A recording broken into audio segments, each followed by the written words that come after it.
The green dot of the AN/PEQ-15 laser designator was dancing across the thick, wet undergrowth of the West African mangrove swamp like a frantic, trapped insect. For the Green Beret, pinned down in the suffocating humidity of the forest floor, that tiny, vibrating point of light was supposed to be the master key to the battlefield. It was the digital bridge between his position in the mud and the AC-130 gunship circling somewhere far above the solid, suffocating cloud layer, an apex predator of modern warfare, loaded with enough ordnance to erase a city block. He just needed the gunship to see the dot. He just needed the sensor to shoot a loop to close. But the laser dot hit a waxy, wet leaf, scattered into a dozen useless, flickering fragments, and vanished into the green. The jungle wasn't just a place. It was a wall. It was a multi-layered, chaotic barrier of moisture, decaying organic matter, and tangled lianas that effectively swallowed every photon of advanced technology the US team had brought with them. The thermal cameras on the aircraft couldn't penetrate the canopy because the jungle floor was the same temperature as the air. The laser designator couldn't mark the target because there were 300 feet of foliage between the gun and the ground. The most advanced war-fighting machine in human history, a system of systems that spanned from orbital satellites to handheld infrared arrays, had been reduced to a group of men crouching in the dark, clutching high-tech plastic that was now no more useful than a child's flashlight. This was the silence of the swamp. It wasn't a peaceful silence. It was a heavy, impending presence. The American operators, the very pinnacle of the US Army's unconventional warfare capability, were effectively blind. They could hear the voices of the rebels closing in, a rustle of leaves 50 meters to their left, the metallic click of a bolt-action rifle being cycled 20 meters to their right. But they had no God's eye view to guide their next move. They were trapped in a paradox. They possessed the power to level the forest, but they lacked the one thing that mattered more than firepower: the ability to know where to point it. The panic that began to set in was not the panic of cowardice. It was the panic of cognitive dissonance. These men were trained in the doctrine of network-centric warfare.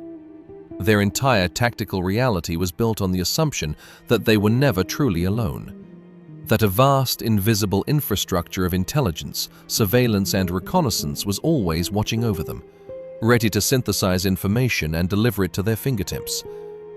In Iraq, this network was an omnipresent shield. In the mountains of Afghanistan, it was a precise, lethal sword. But in the dense, light-absorbing hell of a West African jungle, the network wasn't a sword or a shield. It was an illusion. The jungle had stripped away the facade of total control and forced the American soldier to confront a reality that the training manuals didn't account for. The reality of being human, alone, and unguided in an environment that didn't care about their bandwidth, their battery life, or their satellite uptime.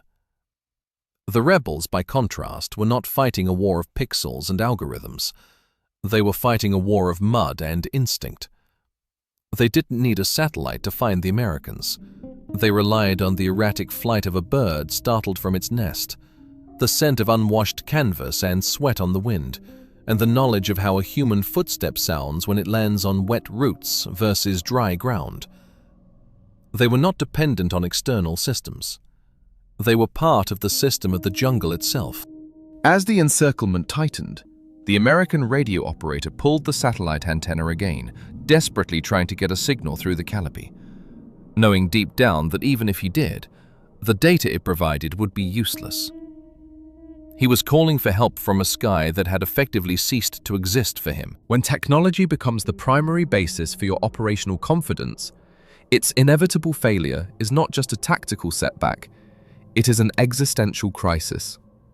The Green Berets were not failing because they lacked courage. They were failing because they had been conditioned to believe that the battlefield was a solvable math problem, provided you had the right sensors. But the jungle is not a problem to be solved with math. It is a presence to be navigated. As the first muzzle flashes lit up the wall of green just meters in front of their position, the realization hit them with the force of a physical blow. They were the most equipped soldiers in the world, and they were the most helpless. If you are interested in the anatomy of modern conflict and the brutal, uncomfortable reality of what it takes to survive when the technology ends and the true soldiering begins, subscribe to the channel. We are about to strip away the myths of the all-powerful military and descend into the cold, brutal truth of the mangrove swamp. We will analyze why the American system was paralyzed, the deep institutional roots of that reliance on connectivity, and the moment when the military reality demanded a new, much more primitive set of rules. This is not about bashing the American military. It is about understanding the structural arrogance of systems that refuse to acknowledge the limits of their own tech until they are staring into the abyss of their own failure. Stay with us as we dismantle the logic of the laser designator and explore the training that keeps men alive when even the satellite-linked air support has gone silent. We are about to see how the SAS, when faced with the exact same abyss, arrived not with a computer, but with a piece of metal and a needle. The American command's logic was not born of negligence. It was the product of a decade of overwhelming tactical success in the open deserts of Iraq and the high, arid peaks of Afghanistan. They had perfected the doctrine of network-centric warfare, a philosophy where every operator is an integrated node in a singular, vast, and responsive intelligence apparatus. The workflow was simple and, until that moment, practically infallible. Identify the target, illuminate it with a designator, and let the system execute the strike. It was a seamless, lethal, and remarkably efficient process that had become the bedrock of modern US special operations. The tragedy was that the doctrine was geographically prescriptive. It required the sky to be open, the lines of sight to be extended, and the data to flow without physical obstruction. The team deployed to the mangrove swamp was carrying the literal weight of this network. They were burdened with heavy power cells, ruggedized cryptographic laptops, and multiple satellite uplink arrays. This wasn't just equipment. It was the infrastructure of their authority. It was the tail that allowed them to outsource the lethal work to the precision of the Air Force.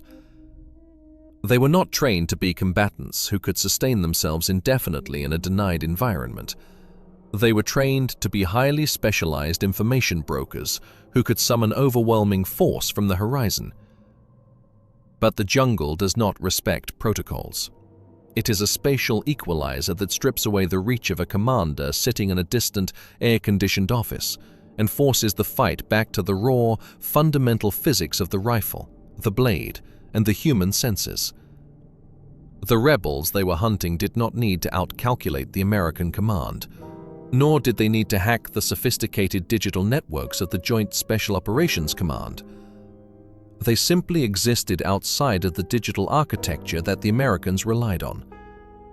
They were fighting a war of terrain, of local knowledge, and of kinetic persistence, while the Americans were fighting a war of bandwidth and connectivity. When the thick, weeping canopy of the jungle severed the American team from their orbital assets, the Green Berets didn't just lose their air support. They lost their ability to process the reality of their surroundings. They had become information-heavy and terrain-blind. The American failure was rooted in an institutional arrogance that believed the battlefield could always be made transparent. They had grown dependent on the God's eye view that satellites and thermal sensors provided. When that view was blocked by layers of wet leaves and rotting timber, the operators were paralyzed. They possessed the highest level of situational awareness training, yet they lacked the basic, primal ability to navigate an environment without the assistance of a digital map. They were playing a digital game in an analog world, and the game had turned lethal. The rebels knew the trails. They knew the sound of the swamp, and they knew that the Americans were tethered to their equipment. The team had stopped looking at the environment and started looking at their screens, and in doing so, they had ceded the initiative to an enemy that had never needed a screen to know exactly where they were. The Americans hadn't just lost their signal. They had lost their connection to the very ground they were walking on. The forward operating base, 50 kilometers from the contact zone, was a fortress of electronic denial. Inside the Tactical Operations Center, the air was cold, recycled, and dense with the smell of ozone and burnt coffee. On the wall-to-wall monitors, the digital map of the jungle was a frantic blur of flashing icons. The American commander, a man whose career had been a relentless upward trajectory of command, stared at the telemetry. His team was offline. They were silent. He was already coordinating the logistical impossible, a massive multi-echelon rescue mission involving a company of rangers, 2 platoons of heavy transport Chinooks, and a continuous airborne relay to keep the communication link stable. In his tactical calculus, the silence in the jungle was a vacuum that had to be filled by the immediate, overwhelming application of kinetic presence.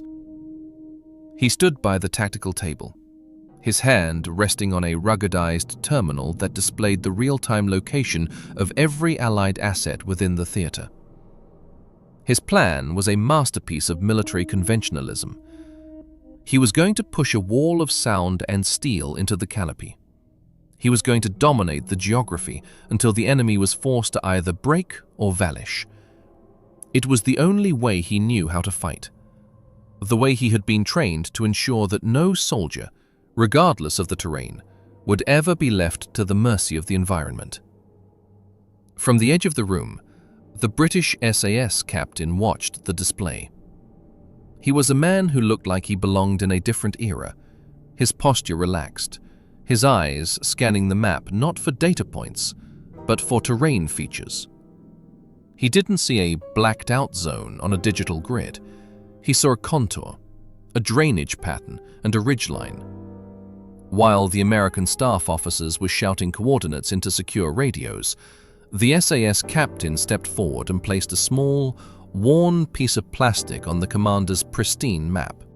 It was a Silva-type 4-sighting compass, suspended on a thin, braided lanyard. To the American staff, it was a joke, a Boy Scout's toy placed in the middle of a billion-dollar war room. The British officer's proposal was so minimalist that it initially elicited nothing but confusion. He suggested sending exactly 4 men. No helicopters, no orbital relay, no heavy support. They would walk into the sector on foot, guided by nothing but the magnetic north and their own memory of the terrain.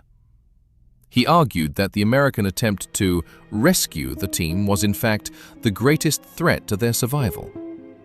By injecting a company of soldiers into the jungle, the Americans would create a sonic and thermal footprint so large that the rebels would have no choice but to engage or execute the hostages. The SAS captain didn't want to bring the American team out through force. He wanted to slip them out through the seams of the rebel cordon. The American commander looked at the compass, then at the map, his frustration barely contained. "Captain," he said, his voice dropping to a dangerous low register, "we are dealing with a kinetic environment, not a navigation exercise. My men are out of ammo, they are surrounded, and they are being hunted by a militia that knows this forest better than we know our own base.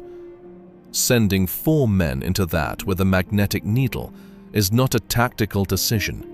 It's an act of institutional insanity.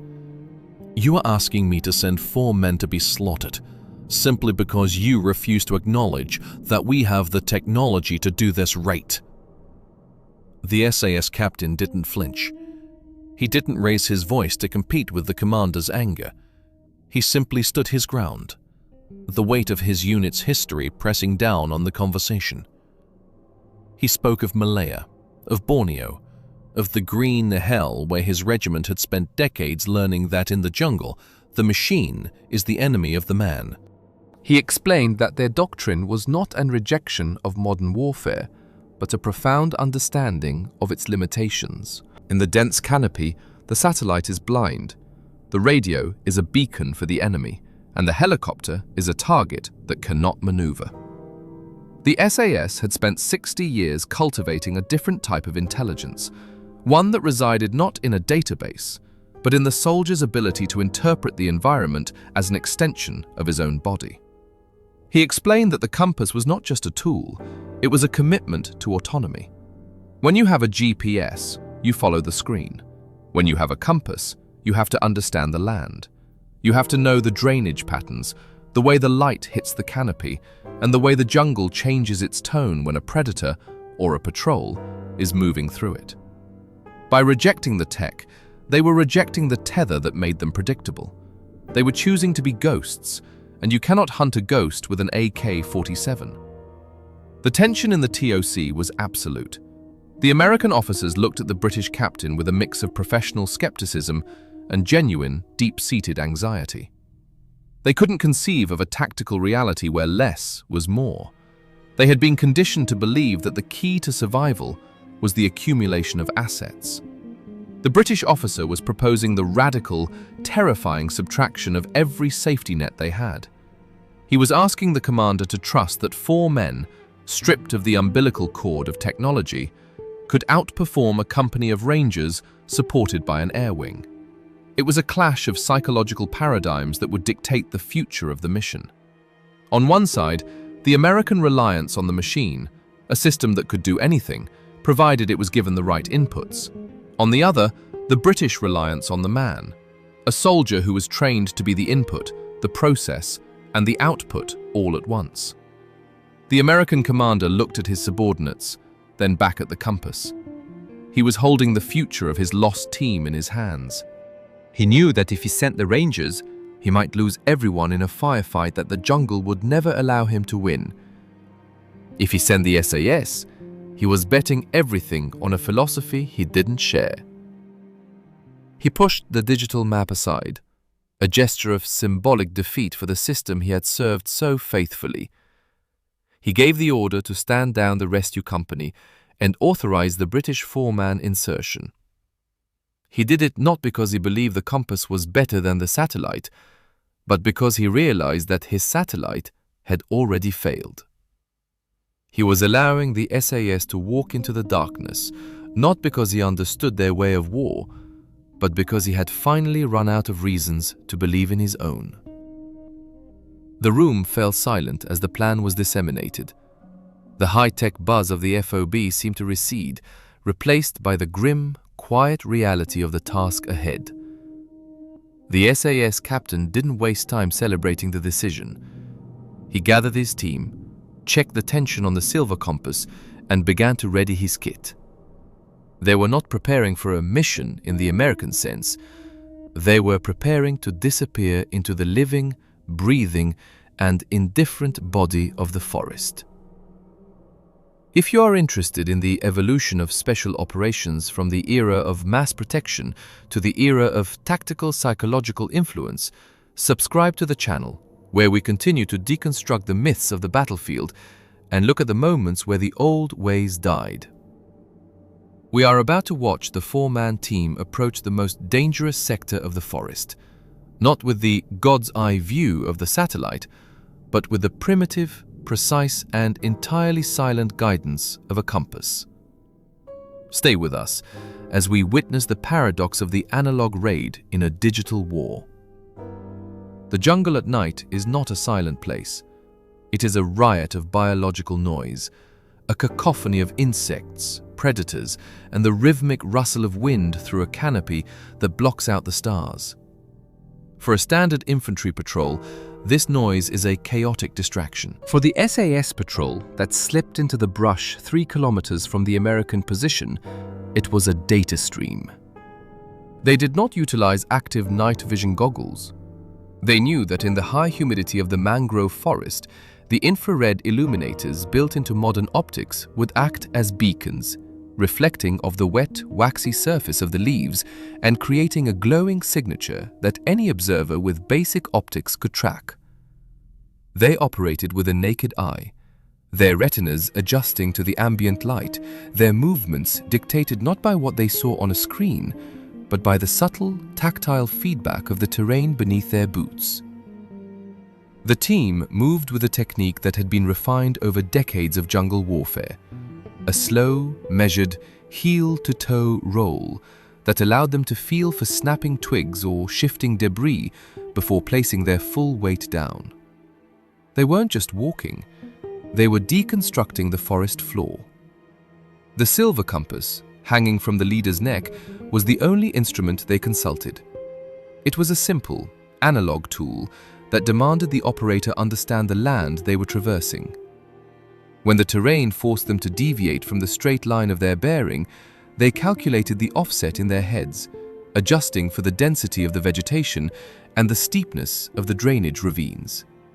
They were, for all intents and purposes, a part of the environment. They didn't disrupt the flow of the jungle, they were an additional, quiet element within it. The American Green Berets, huddled in a shallow depression 200 meters from the rebel camp, were experiencing the final stages of the technological breakdown. Their radio was a dead weight, their laser designators were useless. They had transitioned from being the hunters to being the hunted, their psychological state unraveling as the reality of their isolation set in. They had accepted that their return to the base was an impossibility. They had prepared their defensive positions, checked their final magazines, and were waiting for the inevitable dawn assault. They were ready to die, not because they lacked the will to live, but because they had been stripped of the machinery that dictated their survival. When the British patrol arrived, they did not announce themselves with a shout or a tactical hand signal. They simply appeared. One moment, the American team leader was staring into the black void of the forest, and the next, a figure was kneeling in the dirt beside him, a hand resting lightly on his shoulder. It was a transition of presence so quiet, it felt like an intrusion of the supernatural. The SAS operator didn't talk about extraction routes or satellite uplinks. He spoke in a whisper, his voice barely rising above the hum of the insects. He told the Americans to leave their heavy packs, their dead electronics, and their tactical gear behind. He told them to carry nothing but their rifles and their hydration bladders. The extraction was a study in patience. For 4 hours, the 8 men moved through the forest as a single, elongated shadow. The British led, their pace dictated not by urgency, but by the necessity of silence. They navigated around the rebel pickets that had been established on the primary trails. The SAS team sensing the presence of the guards through a combination of scent and the change in the forest's ambient noise. When they needed to change direction, the British leader would tap his compass, check the needle, and lead them through a pathless stretch of thorns and mud that the rebels would never have suspected anyone could traverse. They bypassed the main rebel camp not by attacking it, but by sliding through the gap between its outer sentries. The rebels were looking for a rescue force. They were looking for the sound of a chopper, the flash of a light, or the movement of a squad of heavily armored men. They were not looking for 4 shadows leading 4 other shadows through the mud. The SAS team had rendered the entire rebel security infrastructure irrelevant, not by overpowering it, but by refusing to participate in the conflict on the terms the rebels expected. As they reached the extraction point, a small, hidden tributary of the river, where a silent inflatable boat was cached, the American team leader looked back at the forest. Behind them, the camp was still awake, the rebels still alert, still waiting for the massive mechanized rescue force that would never come. He looked at the British sergeant, who was currently deflating the boat with a calmness that suggested he had just finished a casual stroll. The American realized then that the mission hadn't been about firepower. It had been about the mastery of the gap. The British hadn't brought the Americans home with an army. They had brought them home by understanding that the jungle wasn't a tactical obstacle, but a psychological veil. They had walked into the heart of an ambush, lived in the middle of a war zone, and pulled a team out from under the noses of the enemy, all without leaving a footprint that the forest wouldn't reclaim by morning. The compass had held true. The silence had held firm, and the men who had been forgotten by the network were once again whole. The dawn broke over the forward operating base with a sterile, unforgiving clarity, exposing the mud-caked, exhausted remnants of a mission that the digital systems had failed to oversee. The Green Berets returned not as masters of a high-tech battlefield, but as survivors of a reality they had been fundamentally unprepared to navigate. There were no cheers on the tarmac, no fanfare from the intelligence staff, and no ticker-tape debriefings. The return was marked by a heavy, profound silence. In the center of the briefing room, the American commander stood alone, his eyes fixed on the equipment pile from the extraction team. Atop the heap of discarded vests and waterlogged gear sat the AN/PEQ-15 laser designator, the multi-thousand-dollar piece of optics that had been the cornerstone of his operational confidence. He reached out and picked up the device. It was an engineering marvel, a pinnacle of American industrial might, designed to link the soldier on the ground to the absolute dominance of the air. Yet, as he held it, the weight felt different. It no longer felt like a tactical asset. It felt like a heavy, complicated shackle. Beside it, resting on the scarred wooden table, was the British captain's Silva compass. It was a simple, plastic-cased device with a needle that spun freely on a jewel bearing, powered by nothing more than the magnetic pull of the Earth. It didn't require a battery, it didn't need a satellite uplink, and it certainly didn't need a clear line of sight to a drone. It functioned in the deepest jungle just as reliably as it would in an open field. The commander's realization was not a sudden burst of anger, but a slow, cold descent into the truth. He had spent his career believing that the strength of his unit was defined by the complexity of the systems they could wield. He had confused the power of the machine with the capability of the man.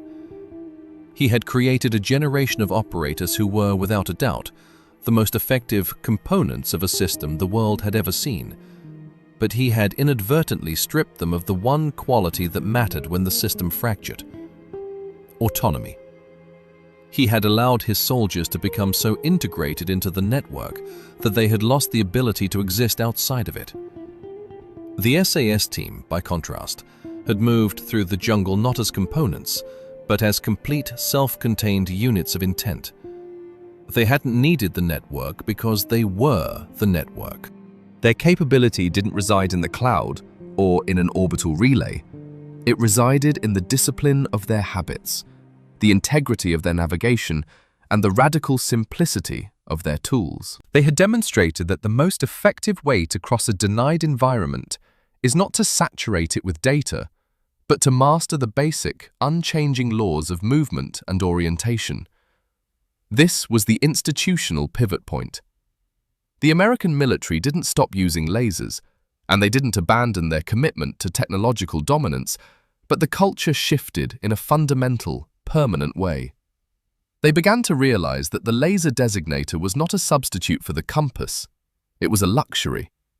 They started to incorporate the analog training of the SAS, teaching their elite operators how to function in total electronic silence, how to navigate by the stars and the terrain, and how to maintain the operational tempo even when the screen went black.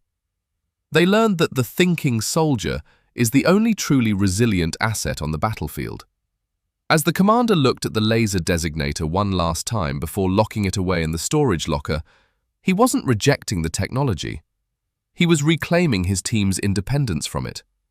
He understood now that the military's greatest strength was not in its sensors, its connectivity, or its ability to project force.